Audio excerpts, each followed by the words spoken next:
The agencies in Washington who are permanent power factions while presidents come and go over elected terms, such as the CIA, NSA and other intelligence agencies, are now rumored to be staging a soft coup against the US president.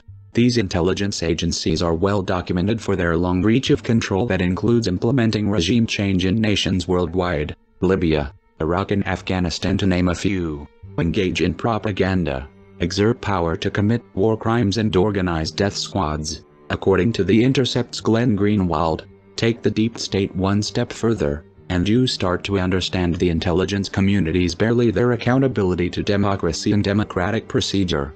Comparably, the permanent members of these agencies are not elected to power, as is done with the president. The 17 intelligence organizations hold more power than the president in the form of surveillance, foreign policy agenda, counterterrorism and financial intelligence, preventing the President Trump in this case from enacting any policies. This is the deep state coup, or a soft coup, as some note it.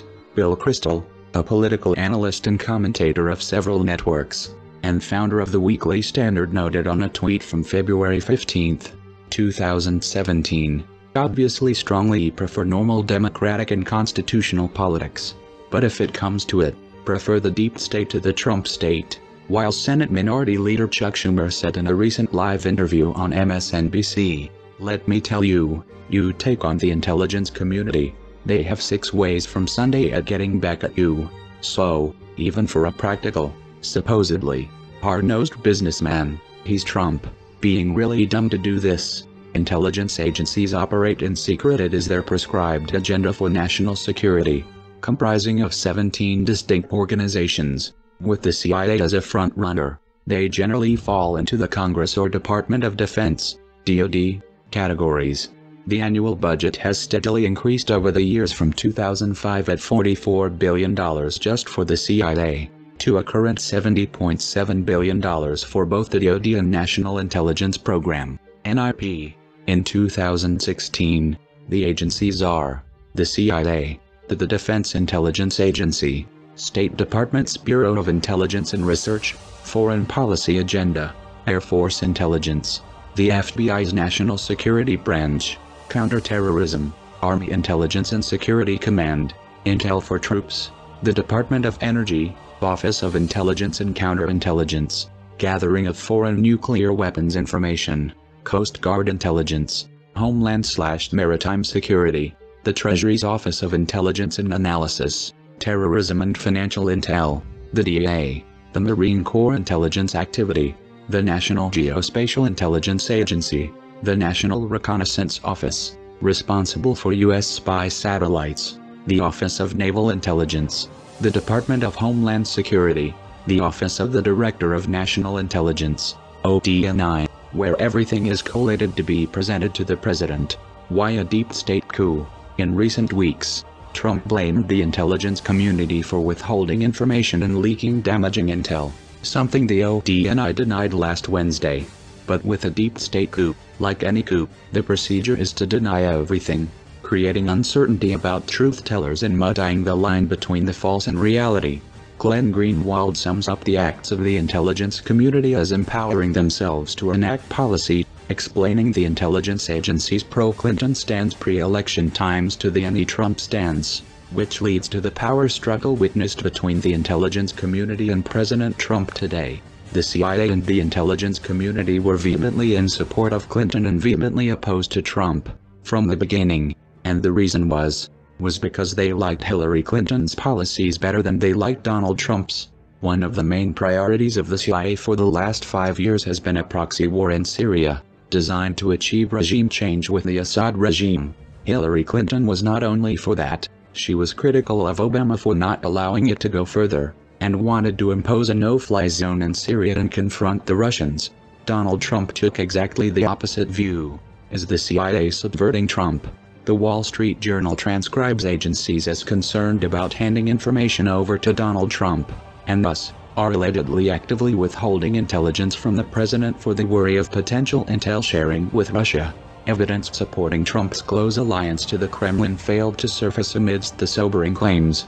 On the other hand, WSJ makes claims based on anonymous officials with ambiguous claims. The trend, however, to advocate intelligence agencies to engage in a coup, whose track records of historical atrocities is regarded by Greenwald as akin to destroying democracy overnight.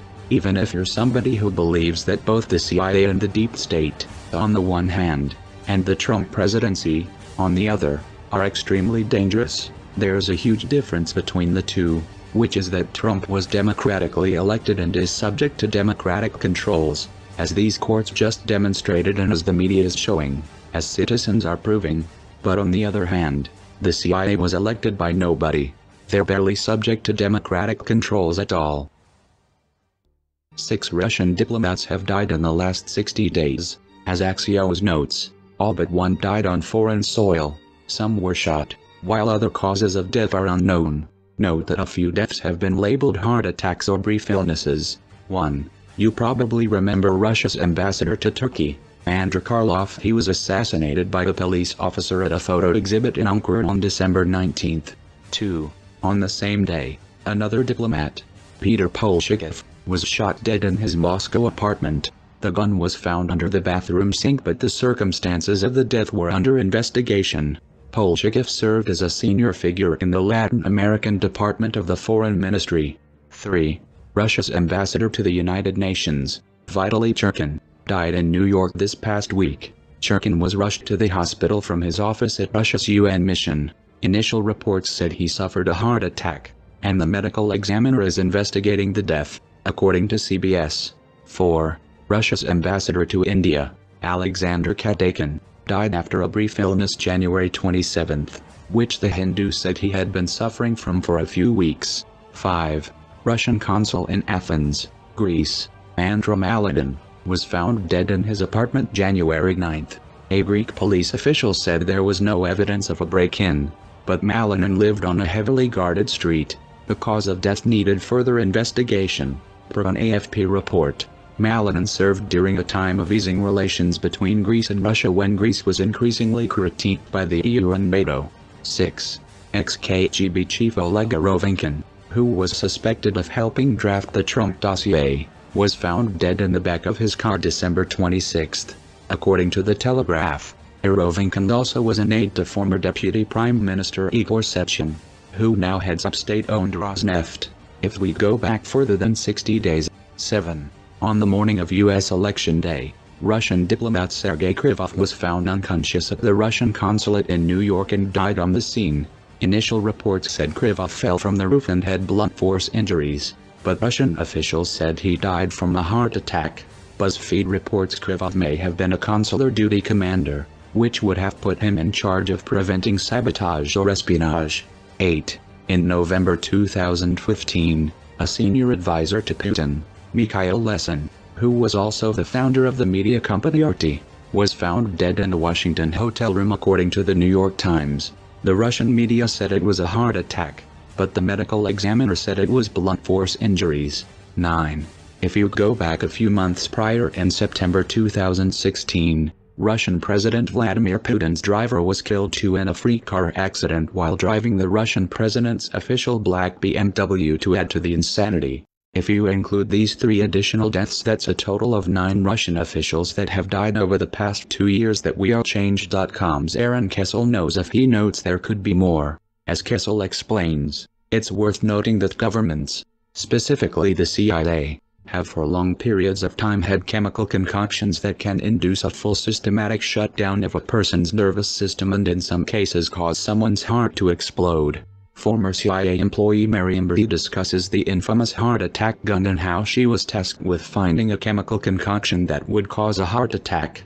The weapon was first made public during the Church Committee hearings in 1975 by former CIA Director William Colby. It was said to be very lethal and untraceable. By using this weapon, a murder is made to look natural while the poison dissolves in hours.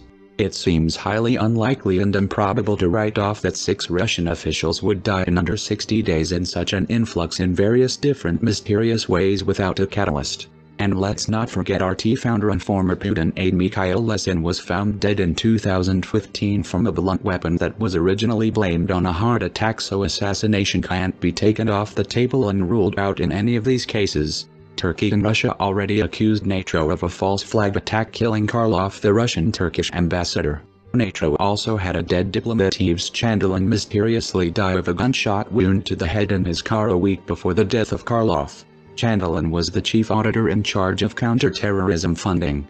Turkey and Russia have the will not to be deceived by this false flag attack. They said, "Don't forget that on Christmas Day, a Russian military jet went down over the Black Sea, killing 60 members of the Red Army Choir and 33 others." That just adds to the massive coincidence list. On a final note, former acting director of the U.S. Central Intelligence Agency, CIA, Michael Morell openly conspired to covertly kill Russians and Iranians in Syria in an August 2016 interview with Charlie Rose. While Morell was talking about killing Russian and Iranian soldiers, it is definitely a strange piece to add to this puzzle. Are we witnessing a battle between the deep state and Russia in a spy versus spy plotline, or is this all just a freak coincidence?